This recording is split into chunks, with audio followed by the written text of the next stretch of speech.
And now for the news moving the nation this week. First up, former President Donald Trump makes a clean sweep in the Iowa caucuses. Trump took 51% of the vote, with Ron DeSantis and Nikki Haley almost evenly splitting the other half of the electorate in Iowa. This after a town hall last week in which the former president reminded voters of his role in overturning Roe v. Wade, but also admitted that he is in favor of some concessions on abortion.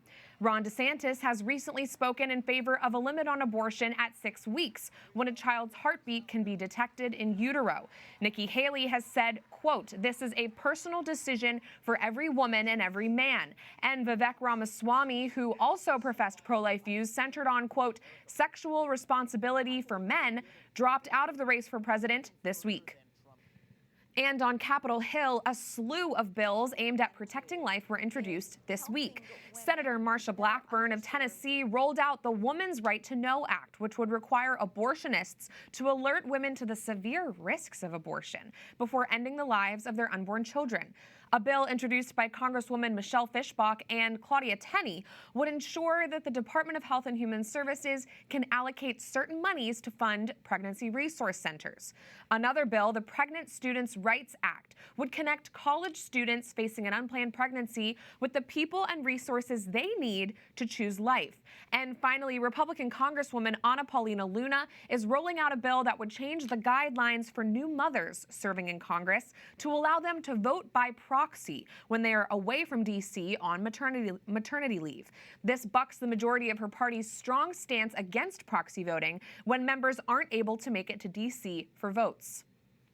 And back on the topic of marching for life from state to state, pro-life advocates are marching in state capitals to demand an end to abortion. The March for Life organization continues to expand their work in the states, with 14 marches planned across the country in 2024 alone. Aaron Getz, director of the State March program, told EWTN Pro-Life Weekly that the group works closely with local pro-life advocates to make these marches happen. We have the great honor and privilege of working with local state pro-life organizations to plan these marches for life. And we love bringing together a coalition to make it the best possible march we can and get as many people to the march as possible and give them access to it.